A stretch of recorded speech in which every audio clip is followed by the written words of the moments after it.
नमस्कार, मी भीमराव कडाळे पाटील. आपण बघताय BKP 24 मराठी. आज नवीन दिवस, नवीन विषय, नवीन दिवसाची नवीन अशी चर्चा. आज चर्चा घेऊन आलोय म्हणजे बघा, भारतीय जनता पक्षाची काहीशी उतारती कळा लागली का काय अशी परिस्थिती निर्माण झालेली आहे. त्याचं कारण असं आहे की पाठीमागच्या काळामध्ये कर्नाटकमध्ये नगर निगम म्हणजे नगरपालिका, नगरपंचायता, झेडपीच्या निवडणुका झाल्या. तसंच तेलंगणामध्ये सुद्धा निवडणुका झाल्या आणि आता पंजाबमध्ये निवडणुका झाल्यात. पंजाबमध्ये जिल्हा परिषद, पंचायत समित्या, नगरपालिका, नगरपंचायतीच्या निवडणुका झाल्या आणि यामध्ये अक्षरशः भारतीय जनता पक्ष हा सुपडा साफ झालाय. म्हणजे फार कमी जागा, म्हणजे भारतीय जनता पक्षाचं कुठं नावच नाही, कुठं नावच नाही. म्हणजे छोटे छोटे पक्ष असतात त्या पक्षांच्या यादीमध्ये भारतीय जनता पक्ष आलाय. परंतु विधानसभा, लोकसभेला मात्र विधानसभेला भारतीय जनता पक्ष ही कशा पद्धतीनं मताधिक्य घेतं हे आपल्याला माहिती आहे. परंतु या ज्या नगर निगमच्या ज्या निवडणुका आहेत यात मात्र भारतीय जनता पक्षाचा सुपडा साफ झालेला आहे, हेही तितकंच खरं आहे. तर नेमकं काय काय झालंय, किती जागा भारतीय जनता पक्षाला मिळाल्या त्या, ह्याला किती जागा मिळाल्या त्या इतर पक्षांना, हे सुद्धा आपण आज बघणार आहोत. तर याच विषयाची आज चर्चा घेऊन आलेलो आहे. तर चला, सर्वप्रथम आपण जर चॅनल सबस्क्राईब केला नसेल तर चॅनल सबस्क्राईब करावा ही सर्वांना विनंती. आणि चला चर्चेला सुरुवात करूया. तर महाराष्ट्रामध्ये विधानसभेच्या निवडणुका झाल्या. आपण पाहिलं भारतीय जनता पक्षानं जवळपास फार मोठ्या प्रकारानं अशा जागा जिंकल्या. त्यात आता नंतरच्या बघा, कर्नाटकमध्ये जिल्हा परिषद, जिल्हा पंचायतीच्या निवडणुका झाल्या. भारतीय जनता पक्षाला यश मिळालेलं नाही. त्यानंतर तेलंगणामध्ये निवडणुका झाल्या. तेलंगणामध्ये सुद्धा भारतीय जनता पक्ष फक्त अल्पशा राहिला, 100 जागावरती. म्हणजे राज्यामध्ये 6,000 7,000च्या वरती जागा असतात, तर तिथं अवघ्या 100वरती भारतीय जनता पक्ष ठेपला. तर आता असंच काहीच पंजाबमध्ये सुद्धा झालेलं आहे. आता पंजाबमध्ये सुद्धा निवडणूक लागली होती. पंजाबमध्ये जिल्हा परिषद, पंचायत समित्या, त्याचबरोबर ज्या छोट्या मोठ्या सगळ्या संस्था असतात, या संस्थांमध्ये मात्र भारतीय जनता पक्षाला पराभवाचा फटका बसलेला आहे. या ठिकाणी 1 नंबरला आम आदमी पक्ष राहिलेला आहे.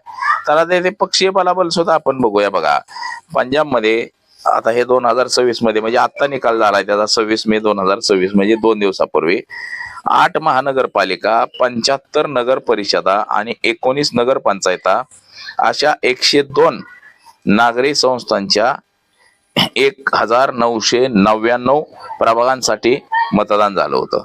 यामध्ये 19 मे 2026 ला मतमोजणी झाली होती आणि याचा मतदान झालं होतं 29 मे 2026 ला. आणि मतमोजणी मात्र मतमोजणी 29 तारखेला झाली. दुपारी 5 पर्यंत ह्याचे सगळे निकाल हाती आले.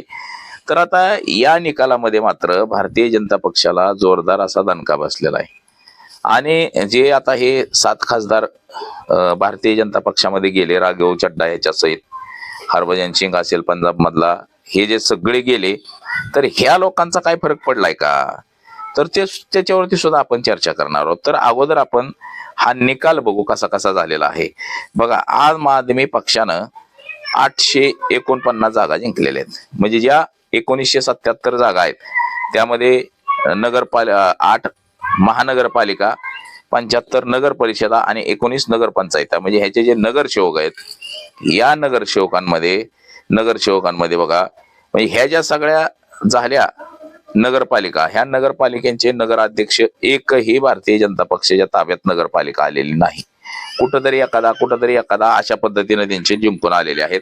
यामध्ये आम आदमी पक्षाचाच बोलबाला राहिलेला आहे. 849 ठिकाणी आम आदमी पक्षाचा विजय झालेला आहे. तर काँग्रेसनं सुद्धा त्यांच्या पाठोपाठ जागा जिंकलेल्या आहेत. 340 जागा ह्या काँग्रेस पक्षानं जिंकलेल्या आहेत. आणि अपक्ष जे इतर आपण म्हणतो, इतरांची संख्या सुद्धा फार मोठी आहे. 241 जागा ह्या इतर पक्षांनी जिंकलेल्या आहे. तसंच SDM म्हणजे शिरोमणी अकाली दल, केवळ 165 जागांवरती राहिलेला आहे शिरोमणी अकाली दल. आणि भारतीय जनता पक्ष हा फक्त आणि फक्त 131 जागा, म्हणजे एकही महानगरपालिका भारतीय जनता पक्षाच्या ताब्यात आली नाही, ना नगरपालिका ना नगरपंचायत या एकही ताब्यात आलेली नाही. तर त्यात बहुजन समाज पक्ष सुद्धा 6 ठिकाणी विजय झालेला आहे यामध्ये. आता 5792, म्हणजे थोडक्यात आता आम आदमीने 1700 पैकी बघा जवळपास 954 जागा जिंकून मोठा विजय प्रस्थापित केलेला आहे. तर भारतीय काँग्रेसनं सुद्धा 390 जागा जिंकलेल्या आहेत. तर दुसऱ्या क्रमांकावरती म्हणजे बघा 7554 उमेदवार रिंगणात होते, 63% मतदान झालं होतं. आणि हा निकाल सगळा आश्चर्यजनक निकाल आहे. म्हणजे भारतीय जनता पक्ष कुठंही राहिला नाही असं एकंदरीत आपल्याला दिसते.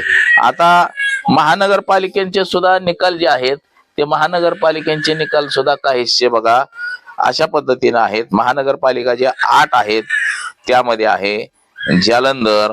आता ह्या जालंधर महानगरपालिकेमध्ये बघा आम आदमी पक्षाचे 49, म्हणजे आम आदमी पक्षाच्या ताब्यात ती महानगरपालिका आली. काँग्रेस 21, अपक्ष 22, बीजेपी फक्त 3, अकाली दल 2, बीएसपी 2, अशा पद्धतीचे हे निवडणूक जिंकलेलं आहे. तर कपूर रथाल ह्यामध्ये प्रभाग 50 आहेत, त्यापैकी बघा काँग्रेसनं 31 जागा जिंकलेल्या आहेत, तर आम आदमी पक्षानं 11 जिंकलेल्या आहेत. तर दुसरी अबोहर ही सुद्धा 50 जागांची महानगरपालिका आहे.